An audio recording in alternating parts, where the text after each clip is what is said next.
negara tidak membolehkan orang mudik.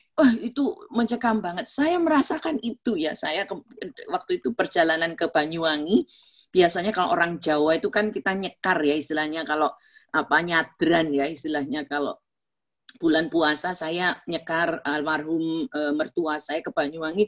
Setiap jalan itu militer.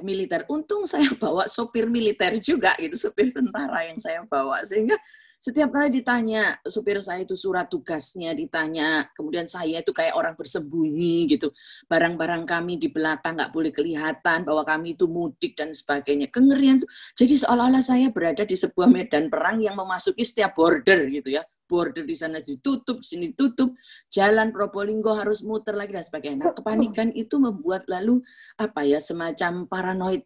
Bahkan ibu mertua saya itu lalu ketakutan, beliau sendiri juga merasa bahwa apalagi sudah tinggal sendiri, lalu kemudian anaknya nggak bisa lagi datang karena situasi yang semacam ini. Jadi kengerian itulah yang kemudian diperparah kalau kita bilang oleh media massa, itu yang disebut dengan infodemic ya, ketika informasi sangat banyak dan misinformation.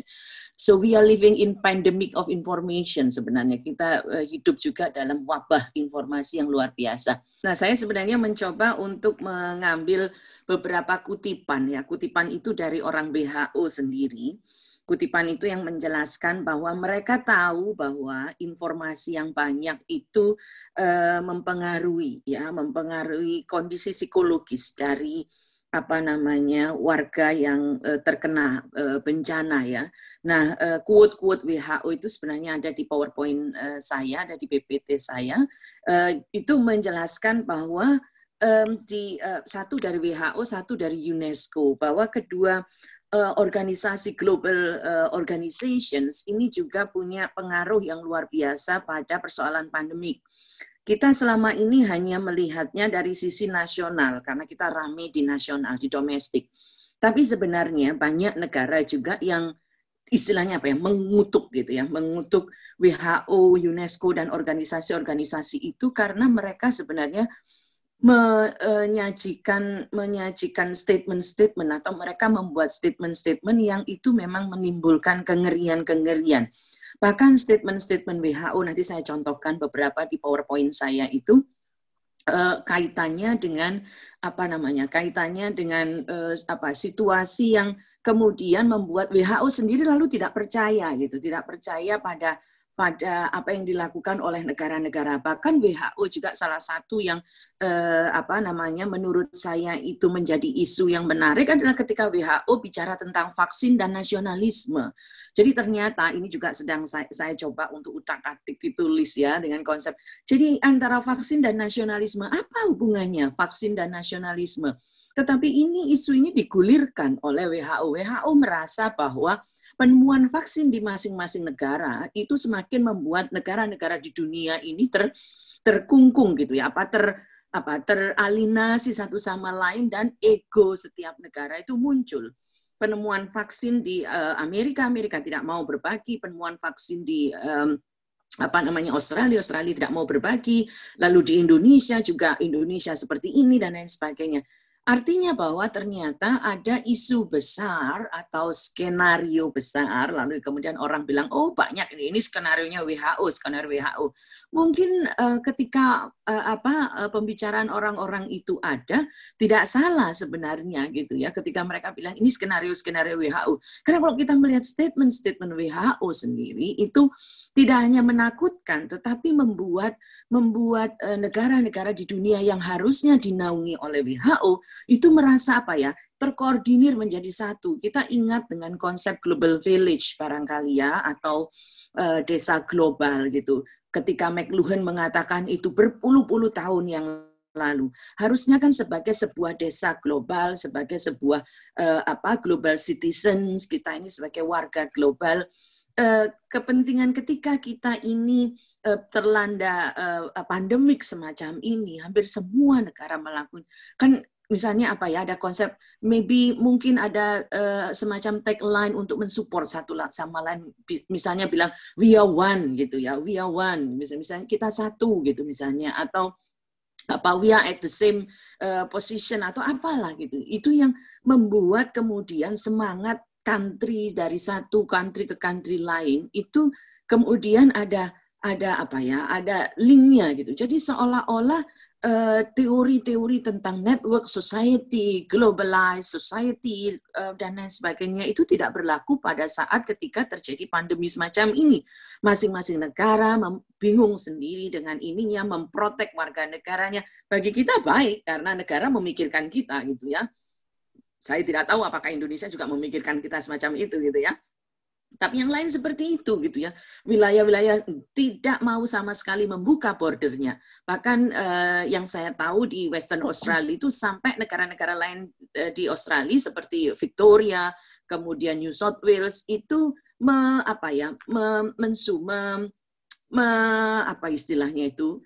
memasukkan gugatan ke pengadilan untuk menghukum Western Australia, karena Western Australia itu betul-betul menutup bordernya dari udara, dari laut, dari darat untuk state sendiri. Misalnya perbatasan Western Australia dengan Adelaide nggak boleh masuk, Western Australia nggak boleh masuk. Jadi pegel gitu, artinya marahlah orang-orang yang ada di state lain, karena ini state yang paling safe.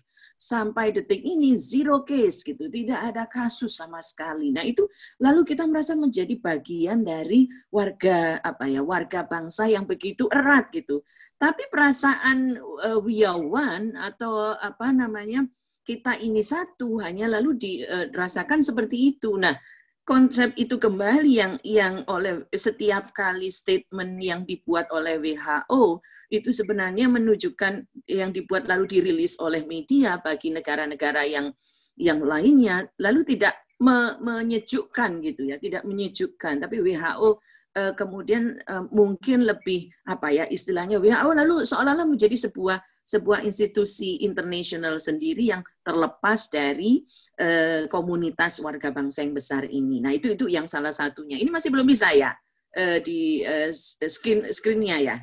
Belum bisa di-share ya. Apa saya ganti laptop sebentar? Saya soalnya tadi nggak pakai laptop. Saya bilang sama Ika karena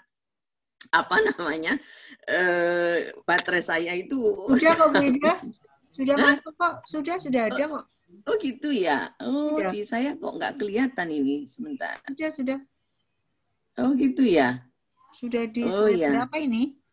Sudah. Oh gitu. Sudah di media influence ini? Oh, di saya apa yang salah ini pada kamera saya ini? Kok gambar saya ini? Gimana ini, Kak? Kok ada gambar saya? Kok adanya gambar saya ini? Kok nggak ada slide screen sudah sampai ini? media influence, Bu. Sudah. Oh, media influence. Di layar, ya Allah, di layar peserta. Sebentar. Oke, kalau gitu saya pakai aja. Pakai itu. Oke, di layar peserta sudah sampai media influence ya. Oke. Nah, ya di situ. Kalau gitu kita bisa melihat tadi sebentar saya balik lagi sedikit tadi ya, nggak apa-apa, itunya screen-nya di situ aja.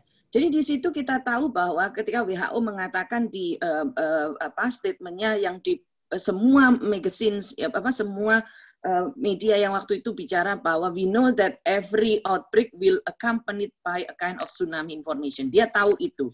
But also within this information, you always have misinformation, rumors, dan lain sebagainya. Tetapi persoalannya, ini yang dikatakan oleh infectious hazard management oleh WHO. Tetapi saya melakukan tracing dari informasi yang dilakukan oleh director ini, oleh Brian ini, tidak menemukan sama sekali apa kemudian solusi yang dilakukan oleh WHO ketika dia bilang, you always have misinformation, rumors, etc. Tapi what gitu? Apa yang dilakukan WHO gitu ya? Yang saya tahu lalu kemudian WHO itu punya satu lembaga yang dia sebut dengan kayak information center ya, yang dia kemudian membuat informasi itu berdasarkan target audience. Jadi untuk remaja dia buat pesan sendiri, untuk dewasa dia buat sendiri pesan. Nah ini lalu kemudian terjadinya adalah separated antara informasi yang satu dengan yang lain, karena kemudian yang muncul WHO melakukan misinformasi gitu. Saya lihat misalnya ketika informasi untuk yang kanak-kanak untuk yang remaja dan mereka memang menyajikan informasi yang lebih mudah, tidak yang complicated gitu ya, tidak complicated. Pada orang-orang yang lebih dewasa dia menyajikan informasi yang agak lebih complicated, artinya dia menambahi explanation tadi. Tetapi kalau kita bicara dalam konteks media sosial sendiri, misalnya mereka memblas itu dalam media sosial, kita tidak bisa tahu segmen yang mana, karena media sosial mungkin barangkali is not segmented gitu ya. Orang yang berumur 50, 60 juga masih bermain Instagram dengan anak-anak yang sekarang mahasiswa kita. Jadi lalu ini menjadi bukan misinformation, tapi ada saling tumpang tindih informasi yang muncul gitu di sana. Sementara yang tadi dikatakan oleh UNESCO, Head of Public Health Emergency dari UNESCO, itu dia mengatakan bahwa ketika banyak informasi yang tidak benar gitu ya, yang disebarkan melalui media gitu, maka media-media ini seperti newspaper dan televisi itu sebenarnya juga bermasalah gitu. Tapi apa yang dilakukan WHO? Apakah WHO juga memperingatkan, katakan misalnya media di seluruh dunia misalnya gitu ya. Kalau dia mengatakan bahwa we don't have a control ya, to control the message of media around the world, ya to some extent make sense. Tapi ada paling tidak semacam garis yang dia pakai ya untuk panduan dari semuanya itu. Nah, lalu di situ saya menyebut juga tadi di slide yang ketiga, barangkali yang sudah lewat di screen Bapak Ibu semua adalah contoh itu ketika CNN baru pertama kali membuat pemberitaan. Jadi CNN itu waktu itu mencoba untuk mengantisipasi jika salah satu kota terkenal di Italia, Lombardi, itu akan lockdown.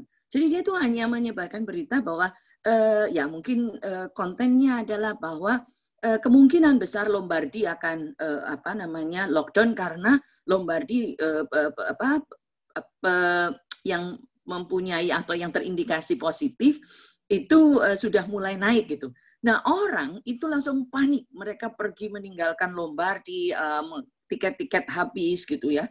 Kemudian perbatasan-perbatasan, sampai kalau kita lihat di televisi pernah kan ya, lalu perempuan itu teriak-teriak karena dia berpisah dengan keluarganya, kan dia berpisah dengan anaknya, dia tidak bisa masuk. Polisi Italia sangat ketat sekali waktu itu, sehingga perempuan ini lalu shouting di luar mobilnya, dia shouting menyebut anaknya gitu, saking betapa hatinya begitu sakit nih, yang luar biasa gitu ya. Lalu kita bilang kalau seandainya mungkin gitu ya orang, kalau seandainya media itu nggak menyiarkan itu kali masih aman mungkin ya gitu. Itu ketika masa-masa itu orang kemudian ada hope gitu ya, berharap. Nah, bicara itu lalu ternyata dari situ kita bisa melihat di konteks media ada pengaruh media sebenarnya terhadap terhadap masing-masing individu. Jadi penyebaran informasi itu tentu saja bisa mempengaruhi sangat kuat. Lalu kita kembali kalau konsep media, kita kembali seolah-olah pada teori-teori linear media gitu. Jadi semakin banyak informasi tentang informasi-informasi yang misinformation tadi, pandemik informasi tadi, ternyata bisa mempengaruhi perilaku manusia, bisa mempengaruhi orang menjadi paranoid, bisa menjadi psychological mental gitu yang terjadi. Lalu kita mendapatkan berita-berita yang banyak itu. Nanti juga saya contohkan bahwa orang kemudian terjun dari menara, dari tower dan lain sebagainya. Bahkan sekarang artis-artis yang terkena narkoba seperti Reza Artamevia, lalu Dwi siapa itu gitu kan ngomongnya kan ya ini karena COVID gitu, mereka stres karena COVID lalu mereka mengkonsumsi narkoba. Jadi seolah-olah narkoba itu menjadi legitimasi dari stres akibat COVID. Jadi ini yang tadi disebut bahwa kembalinya tadi teori-teori media tradisional gitu yang melihat bahwa banyaknya informasi berpengaruh pada perilaku manusia, juga pada dampak konstruksi sosial ya, persepsi sosial masyarakat. Karena apa? Karena framing naratif yang disampaikan oleh media itu juga mempengaruhi persepsi gitu. Misalnya pada orang-orang tertentu, saya tadi katakan ketika WHO begitu memframing, ketika media-media mencoba memframing itu, media seolah menyerang WHO nih kayaknya gitu ya, banyak media menyerang WHO. Lalu kita ikut-ikutan ini skenarionya WHO gitu ya. Ada yang lebih parah lagi, bahkan mengatakan bahwa ini skenarionya Amerika atau ini skenarionya orang Barat supaya memecah belah Islam di Indonesia karena kita nggak boleh datang ke masjid. Itu dari mana? Gitu, dari mana informasinya? Gitu ya, kita nggak tahu, tapi itu yang terjadi, luar biasa. Kemudian fake news dan informasi yang tidak akurat itu juga sangat cepat gitu ya. Itu hitungannya itu detik ya, infonya itu detik. Daripada fakta based fact based news gitu, daripada berita-berita yang berbasis pada fakta gitu ya, fake news based. Itu contoh cepatnya gitu ya, perguliran itu ya, ini akibat juga dari sosial media.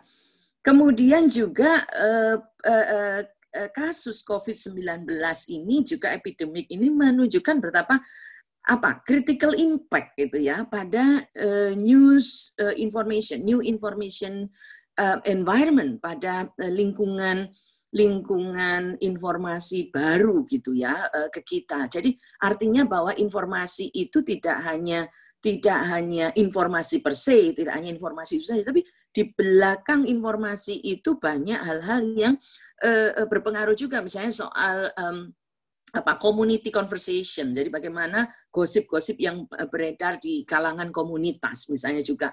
Lalu kemudian munculnya communal perception gitu tadi yang saya katakan tadi. Oh, ini adalah skenario untuk menghancurkan tadi agama tertentu. Itu kan communal perception dan lain sebagainya ya.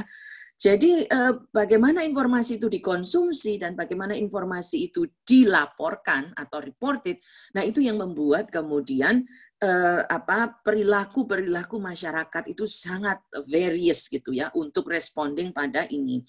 Lalu what do the media do sebenarnya? Nah ini kita lihat dari title-nya media yang tadi saya katakan ya di slide saya tadi mengatakan bahwa ada judul ini, saya lihat ada event ya kalau nggak salah masuk pen, ini juga bagian dari beberapanya dari Tribun gitu ya.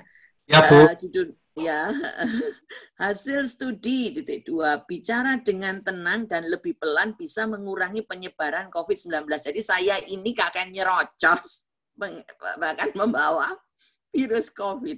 Jadi ini coba judul yang seperti itu lalu manusia oke. Kalau gitu saya harus bicara tenang, bicara lebih pelan.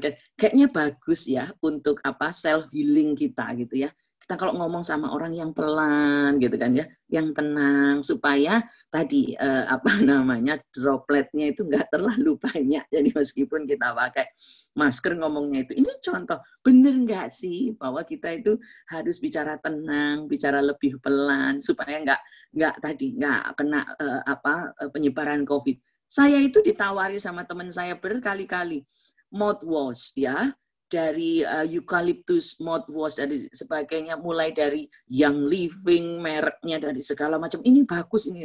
Sampai ada teman saya yang paranoid setiap 1 jam itu dia berkumur-kumur. Karena itu tadi dia tidak mau tadi karena dropletnya itu bisa berpengaruh menyebarkan virus. Ini contoh juga. Title. Lalu ada juga title begini. Seorang relawan yang telah disuntik vaksin di Bandung kabarnya positif. Kok bisa? Dia disuntik vaksin COVID, tapi ternyata dia positif. Berarti vaksinnya kan yang nggak mempan kan gitu. Nah kalau judul seperti ini diberikan dilakukan oleh koran, lalu saya besok kalau ada vaksin saya nggak mau gitu. Buat apa vaksin? Toh saya juga akan positif. Nah itu ya, jadi modelnya begitu. Lalu kabar baru RSD Wisma Atlet .2 rawat 1.561 orang gitu hingga dugaan pasien positif bunuh diri loncat tower. Tadi saya katakan ternyata sangat mengerikan ya. Kok ini bunuh diri sampai loncat tower ya gitu. Jadi artinya bahwa kita juga melihat kayak orang gila kan gitu, kayak orang gila ya, stres ya. Orang yang diisolasi 14 hari itu ternyata bisa mentally down gitu ya. Ini yang membuat. Lalu berikutnya juga gambar penampakan virus corona SARS-CoV-2 yang menyelimuti sel paru-paru manusia. Tambah Gambar penampakan. Setiap kali kita di medsos mendapatkan kayak seperti ini, gambar penampakan virus dan lain sebagainya gitu. Di satu sisi membuat orang semakin takut untuk tidak keluar rumah, bagus ya. Di satu sisi membuat orang semakin tidak percaya gitu. Apa begini sistem tubuh kita kok beda-beda? Ada yang masuk dari hidung, menempel di hidung, ke tenggorokan, menempel di paru-paru. Tapi ada juga yang menunjukkan masuk dari mulut, tinggal di paru-paru, membengkak di sini dan sebagainya. Berbeda-beda gitu ya cara menjelaskan. Kayaknya kalau kita dulu masuk di, nggak tahu, anak-anak SMA yang diajari ilmu biologi, itu make sense nggak sih? Banyaknya penampakan, kayak hantu aja ya, judulnya penampakan gitu, kayak hantu. Nah itu yang judul-judul itu juga yang semakin membuat orang ini canggih memang judulnya. Lalu siapa yang membaca berita semacam itu gitu? Orang lalu cenderung untuk menghindari mungkin semacam itu karena terlalu sulit, complicated, menggunakan konsep-konsep kedokteran yang tidak tahu gitu ya mungkin. Kemudian wanita terbakar saat nyalakan lilin setelah memakai hand sanitizer. Ledakan mengenai wajahnya. Nah, takut lagi kita. Kita pakai hand sanitizer, berarti hand sanitizer itu mempunyai inflammable, istilahnya gitu ya, inflammable materials. Jadi kalau kita pakai hand sanitizer, hati-hati yang merokok. Jadi habis pakai hand sanitizer, kalau kena percikan api rokok, nanti meledak loh, ledakannya mengenai wajahnya. Oh wow, kayak gitu ya. Ini pemberitaan-pemberitaan tadi. Nah ini kita lihat WHO target. Kayaknya orang yang gambarnya ada di situ ya, di slide saya itu kayaknya sekarang menjadi target betul ya. Nah ini statement yang tadi saya katakan dari WHO. Yang dikatakan bahwa COVID-19 belum usai. WHO sudah ingatkan dunia harus siap hadapi pandemi berikutnya. Kita ini belum selesai. Sakit kita ini masih sakit gitu kan ya. Tapi kita sudah ditakut-takuti juga. Akan ada gelombang kedua pandemi. Akan ada pandemi berikutnya yang nggak tahu kita apa. Lalu pandemi belum berakhir gitu. WHO ingatkan sejarah wabah flu Spanyol tahun 1918 kalau tidak salah ya. Jadi tambah semakin ngeri lagi. Nah, peringatan WHO kepada negara-negara yang ini juga akan banyak sekali. WHO itu ngasih peringatan tapi nggak ngasih solusi. Kalau istilahnya Bu Tejo tidak solutif gitu ya kali ya. Nah, sekarang kalau kita lihat juga vaksin ya, vaksin yang ada juga misalnya kalau soal vaksin WHO bilang pesimis ya, WHO pesimis vaksin corona tersedia. Berarti artinya kita sampai pertengahan 2021 itu nasib kita sama seperti ini ya, nggak akan berubah. Lalu sejauh ini tak satu pun dari calon vaksin dalam uji klinis yang menunjukkan sinyal jelas kemanjuran. Nah, kemanjuran. Jadi vaksin yang dibuat tuh ternyata nggak manjur, hanya 50%. Jadi malah membuat orang down lagi. Lalu WHO khawatir nasionalisme vaksin menghambat penghentian penyebaran. Ini semua berita ya. Ini semua berita dari koran-koran yang ada di Indonesia yang kita lihat hasilnya di laman-laman kita juga di koran-koran cetak. Lalu kalau berikutnya slide saya yang terakhir ini kan gitu ya. Ada term-term, terma-terma baru dan diksi-diksi baru serta label-label yang misalnya tadi virus corona itu virus mematikan, kemudian virus pembunuh misalnya seperti itu. Jadi label-label yang diberikan. Kemudian term-term baru virus corona SARS-CoV-2 ada virus corona saja pakai C, ada virus corona pakai K, lalu ada tadi yang saya sebutkan COVID-19, ada juga yang menyebutnya COVID, ada yang menyebutnya juga virus Wuhan, ada yang menyebutnya juga penyakit Wuhan, demam Wuhan, dan lain sebagainya. Banyak sekali istilahnya gitu. Sama nggak? Beda nggak gitu ya? Nah ini mungkin media perlu untuk konsisten ya menggunakan istilah yang benar yang dipakai mungkin ke depannya gitu. Lalu kemudian penggunaan diksi yang kayak olahraga gitu ya. Misalnya itu tadi Jakarta sudah melampaui rekor, gitu, rekor nasional, kayaknya menang gitu kan ya. Terus lalu Surabaya menyalip rekor Jakarta, misalnya dalam hal jumlah OTG, misalnya kayak gitu.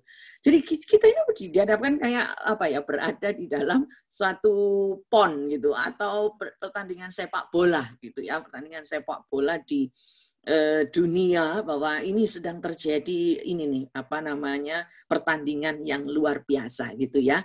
Nah, itu yang bisa saya sampaikan. Nanti waktunya juga sudah habis, bisa dipakai untuk yang lain. Terima kasih nanti dalam diskusi.